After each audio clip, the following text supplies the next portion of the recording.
saddened by this tragedy. Definitely. Now, let's get to the news from yesterday, and the title of the show is Believeland is blowing up. It's over. It's a wrap, Cleveland fans. It's a wrap. Kyrie comes out and says, also shout out to Raider for Life. King of Fantasy Football is his name. Big shout out to you. That's an amazing name right there to have. Hopefully I can get in the league with you so I can see if you're really the king of fantasy football. But anyway, Kyrie announces, I believe last week or yesterday or whenever that may have been, that he wants to get traded. It was a complete shock to me. LeBron said he was concerned about the quiet off season. Will he stay next season? The year after next, I guess I'll say. Kyrie was on record for saying they're in a very peculiar situation. What is the deal with these Cavs? Is it getting ready to blow up, which I believe it is? Yeah, I'm. It's over. I don't know any other way to put it. It's over. It's over, right? And it's crazy because when you look at something like this and you look at the pieces that the Cavs have, right? It's like the Cavs were head and above other teams. One reason why they were head and above over other teams in the East is because they had a monster on their team. Not named LeBron. His name was Kyrie Irving, who could go off at any time. LeBron give you 40, Kyrie can give you 40, right? Like, right. Kyrie is one of the best offensive players in the league, hands down. You know, he finishes with both hands. He finishes at the rim. He shoots the three at a high level. He can get his shot. He can score at will. You know, and for LeBron, that was a huge benefit. LeBron has never had a player who can do that. I mean, he had Dwayne Wade who could score, but he got Dwayne Wade in his later years, right? And so, and off a bunch of injuries. This is Kyrie's 25. So you got Kyrie at like 22, 23 years old. This dude is fresh. Fresh out fresh in the league. No miles on him yet. And, this has become a point guard driven league where you have to have that score on the perimeter. You have to have that point guard who can give you some points, who can get his shot off at any time. And so Kyrie does that. You take Kyrie off this Cleveland team and construct it the way it is, you take Kyrie off this Cleveland team, and I'm going to tell you that Boston is better than them. Boston can beat that team. I will tell you that I think Washington can get that team. That is a huge... I think Washington is right there.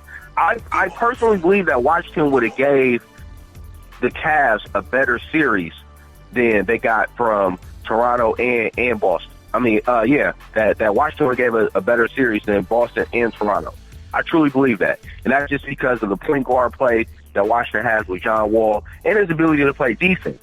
So I think that losing Kyrie, if Kyrie gets traded, and we don't know what they're going to get for it, because they can get something good, they can get something bad. We don't know. We've seen kind of how the trades have been going lately. Paul George got traded for a box of crayons. Exactly, a box of spare crayons. That turquoise color and that lilac. The lilac and a Power Rangers coloring book. I mean, that's what he got traded for, right? I mean, it was pretty bad, right? You didn't get too much value for him. You look at DeMarcus Cousins. DeMarcus Cousins got traded for very little value as well. So when you look at that, it's kind of hard to gauge what can Cleveland get for Kyrie. Now, here's the thing. He said he wants to be traded. There's no guarantee he's going to be traded because he's still under contract for another 2 years. Right. So that's real talk. Cleveland can just sit back and be like, you can be angry all you want to, but you're going to play next season. You're going to play the season after next. You ain't going that's the stance that they could take. Right. I mean, and there's other things they can do as well. Because me personally, I said this, and a lot of people are going to be like, no, that's insane. You don't do that. Get rid of LeBron. I'm sorry. Really? LeBron is LeBron is the best player in the league, hands down. But as constructed right now, there is no way that Cleveland is going to win a ring. As constructed right now, Cleveland cannot beat the Warriors. And I don't think that Cleveland can beat San Antonio. So, Cleveland can still win the East. Huh? I said you dropping bombs right now. So, even with them constructed right now, Cleveland's going to win the East. Hands down. Cleveland's going to win the East. They will not get past the Warriors. They will not get past San Antonio. And therefore, what are you playing for at this point? Cleveland, what are you playing for? You're going to win the Eastern Conference every year. You're going to get a participation trophy every year. But you're not going to get a ring. You're not going to get a championship. You're not going to get the finals. So, why don't you go ahead and start the rebuilding process right now? Now, that sounds crazy, but I am positive that you can trade LeBron right now if he was willing to use his to waive his trade clause. I'm sure that you can get LeBron traded right now for a lot of prospects, because there is somebody, I guarantee you, there is one team that will trade their whole team for one ring. For one ring, like the Clippers, who has never got a ring in their franchise history. They will do that. Brooklyn will do that. There is somebody who will trade their whole team, will trade all their draft picks for LeBron James. And if you can get somebody that's foolish enough to do it, why not? LeBron does not have much time left in the league. Let's say he has 3 years left in the league, right? I mean, he's 34, 33, 34 years old. Let's say he has 3 years being at the level that he's at right now. 3 years. Even at 3 years, the Warriors are still going to be the Warriors in 3 years. You're not going to beat them. So at this point, it's time for you to start rebuilding. And you look at other teams in the East. Other teams in the East have started structuring their teams with the mindset, with the idea that LeBron does not have a lot of time left. We are going to build to the point where LeBron is, next year, the year after, LeBron has to be the second or third option on the team. He cannot no longer carry the team because he's going to have too much firepower for him, right? So, crazy idea, but Kyrie, if you truly believe that Kyrie can be your franchise player, I personally don't, but if you truly believe that Kyrie can be your franchise player, then you have to do a drastic thing such as get rid of LeBron if you want to keep him in Cleveland. Otherwise, he's walking. He's going to leave. He's going to opt out. He has an opt-out clause in his contract. He's going to opt out of his contract as soon as he can. And he's gone. And we saw this coming. I mean, if you didn't see it coming, you saw it coming. If you didn't see it coming, go back to when he first signed his extension. When he first signed his extension, he signed his extension with the idea that that team was going to be built around him. And then LeBron James dropped the bomb and said, I'm coming home. Instantly, Kyrie went from being the franchise player, the face of the franchise, to being a second-tier player. And he no longer wants to do that. They've been battling back and forth the entire time. I think Kyrie has did a good job of trying to mesh with LeBron. I mean, I feel like LeBron, as great as he is, I think he limits a lot of players' offensive ability, such as Kevin Love. Well, we saw Kevin Love was a beast in Minnesota, but he's been relegated to just being a jump shooter in Cleveland.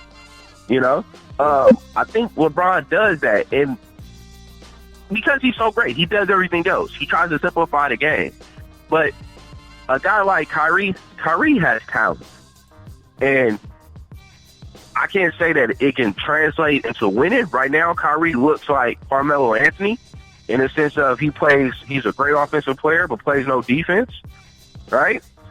He looks in that mold right now, but who's to say he doesn't develop to be a better defensive player or becomes a more pass-first point guard? Who's to say that he doesn't do that if he had his own team? So I won't say that he can't be a number one option, but I don't see it right now as him being a number one option. Right now, you can't win with Kyrie being your number one. But if you're trying to build for the future, you have to make a choice. Yeah, now, I got to read this comment from earlier. BAB, let me go back to this comment because it will definitely get everybody laughing if you didn't read it. He said, if you believe this Kyrie Irving story, I got naked pics of Oprah and Gail in a hot tub with drinking a 40 of Oli for $5. Now, So he don't see. Go ahead. Now that's interesting. Because I think a lot of people are just like, it's fake news. But if you really go and dig into this situation and really look at Kyrie Irving, like Kyrie Irving wanted to actually leave Cleveland before he signed the extension. So Kyrie was on his way out. He did not want to be there. And let's just look at the history of Cleveland. Who has really wanted to be in Cleveland? Who? Nobody wants to go to Cleveland. As Joakim Noah said, you don't go visit Cleveland. Right? What is in Cleveland? Nothing. There's nothing in Cleveland. Right? Yeah. So you're talking about a young player, a 22, at that time he was 22 when he signed the extension, 22-year-old kid does not want to be stuck in Cleveland. Cleveland is terrible. Sorry. Send to Cleveland. So he wanted to leave, and they talked him into it by telling him he would be the franchise player. Has that happened? No. He's not the franchise player. LeBron James is the franchise player. And he will be the franchise player as long as he's there. Kyrie wants his time to shine. And he's about to go into his prime years. He's 25. He's up in prime years. These are years when you get paid and you make your legacy. He wants to make his legacy. And I don't fault him for it, just knowing that wherever he goes to, they're probably not going to win. But, wherever he goes to, if he leaves, Cleveland's done as well. So, all right. So, man, with what you saying, you got the chat room buzzing for real. So we got people. Okay, Courtney Harden says, where does Kyrie go? That's his question. Now there is a lot of potential locations. He has said, I believe he said Miami and I think Minnesota, but reportedly there's other teams included, New York, and there was one other team. And here, Spurs, yeah. I think that was like his number one option. And here's my thing on this. I don't think this is a fake story. I think Kyrie, there's probably some truth to it, probably some fake to it. But I think for the most part, this is a true story that Kyrie said, I want to leave, or I'm looking at leaving, or I'm leaving my options open. That's probably similar to what he said. But I don't think this is a complete fake story. There was another story, and shout out to Mocha Bella. She put it in the Two Live Stews group, but saying that LeBron is not going to hold Kyrie from leaving. And I think it's frustration. Let's all be honest right now. It's frustration. When you are close to winning the championship and you don't win the championship, it is going to cause some frustration. You're not going to go into the offseason and be like, oh, it's all good. This is the same team we had, and I think we'll be able to come back and win. Their hopes right now are shot. That's the reason why they're scrambling to try to find somebody, scrambling to try to get a trade, and they haven't been successful at it yet. And that's what I think this whole story is. It's some truth, there's some fake to it. Well, I would like to point out I would like to rebuttal the fact that you said they were close to winning the ring. They were never close to winning the ring against the Warriors. It was over when it started. It was over when the series started. The Warriors just demolished them, right? They destroyed them.